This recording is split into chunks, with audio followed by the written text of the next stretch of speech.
Tonight's show is about Clemson versus Ohio State, which is the big game of the weekend. This Saturday, 28th, Clemson versus Ohio State for the college football playoff semifinals. And that's what we're going to be talking about all this show. And when my special guest comes on in a few moments, we're going to talk about that with them. Again, first segment, we're going to have Mark Childress and Ellis Tolbert coming on the show later on tonight. But I wanted to talk about Clemson versus Ohio State and kind of give you my sound. I want you to be my sounding board for tonight, because I'm watching, I'm listening, I'm looking at the social media feed, Reddit, Twitter, Facebook, and some YouTube comments about Ohio State and how Clemson might as well not even play this game. They're just as unlikely to win the game as Oklahoma is unlikely to win the game against LSU. This game is a wrap in Ohio State fans' minds. Now, there are a few. You get a few that come out and say, Clemson has a chance. It's going to be a scary matchup. But then a lot of them come out and say, hey, look at Ohio State's history. 17 national championships won. Tons of talent on the offensive side. Apparently, according to Ohio State fans, every player on the field on defense is going to the NFL first round. All 11. 11 players all going to go to the first round. And I'm just not buying it. For me, I don't see how Ohio State is going to come out a winner in this game. Now, I know this is a Clemson show, and I'm a Clemson fan, and I'm a Clemson graduate, and so I have a lot of things biasing me over towards the Clemson sideline. And I'm okay with that. Actually, I'm proud of that. But it's not just the Clemson bias that's causing me to say that Clemson is going to win the game, and I believe win the game by more than 7 points. I know the spread right now is -2. We're going to talk to some of our special guests tonight and ask them what they think their predictions are for the game.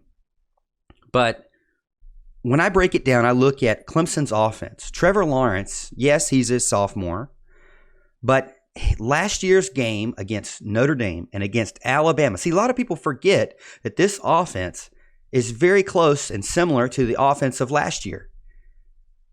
Trevor Lawrence had an amazing game against Notre Dame. He had an amazing game against Alabama. If you look back, he combined for over 670 yards passing and 6 touchdowns in both of those games in the playoffs. This is a true freshman we're talking about.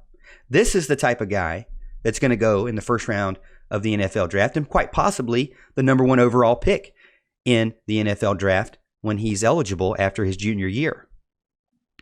So you look at the quarterback play, and that is a key decider for me. Now, I know Justin Fields is good. I know Justin Fields has had success. But he's also nursing an MCL injury that he had that they say he'll be back 100%. And a lot of people are saying on the Ohio State side, it's because of that MCL injury that Ohio State struggled against Wisconsin. I'm not buying that either. I'm sorry. I don't believe that sprain caused some of the sacks that Wisconsin was able to do. I don't believe that sprain of MCL allowed Jonathan Taylor to have over 7 yards per carry rushing. I don't believe it. This all NFL first round defensive line, I'm questioning it. And I believe that Trevor Lawrence is going to find places where he can pick on Ohio State. And I'm going to talk about one specific place. But I believe that there will be places where Clemson can pick on Ohio State, and they will. Starting with Trevor Lawrence. Moving over to Travis Etienne. Now, I know a lot of people, even on the Clemson side, are saying, well, Travis Etienne he's probably not going to have a lot of chances against Ohio State because Ohio State has a huge defensive line. They have Chase Young.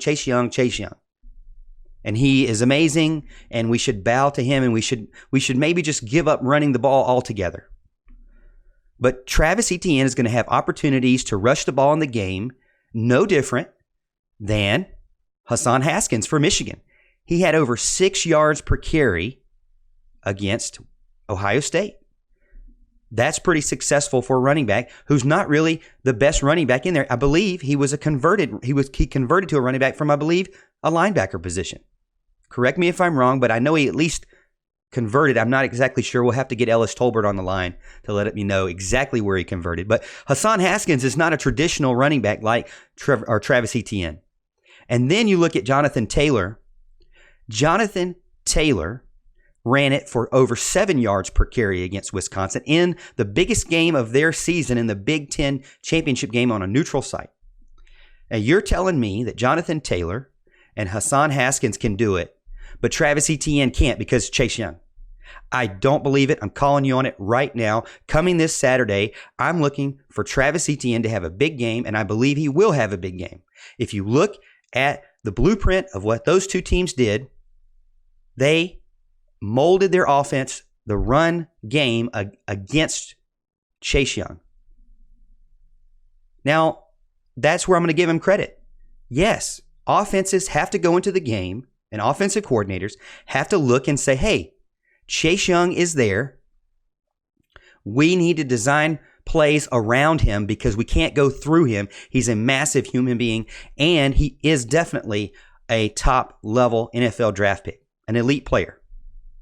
So I'm not saying that he's a terrible player. I'm not saying that he's not worth looking at, or Clemson can just ignore him. But what I am saying is that Travis Etienne can have success, and don't let anyone tell you that he can't. Now, we don't even need to talk about T. Higgins and Justin Ross, but I'm going to tell you a name right now. Damon Arnett, a graduate, 6 foot tall, 195 pounds. Ohio State fans say he's a graduate. He came back when he could have went to the NFL. He's an elite cornerback, and he is going to dominate and possibly get some turnovers from Trevor Lawrence. I say, let me see what a 6 foot, 195 pound cornerback can do against a 6'4", 205 pound wide receiver in Justin Ross, or a 6'4", 215 pound wide receiver in T. Higgins, because you're going to have to decide. Because they're probably going to be on the field at the same time. And we all saw what happened when they were on the field at the same time in a big situation against Alabama. It was big-time plays and big-time points for the Clemson Tigers. So what I'm saying to you, Ohio State fans that have been jumping on me on Twitter, is saying that Clemson just needs to give up. I need to go ahead and buy my tickets for next year and move on from this year. I say, not so fast. Hold on a minute. Because at least you forget that this offense is not much different than the offense that hung 44 points on Alabama.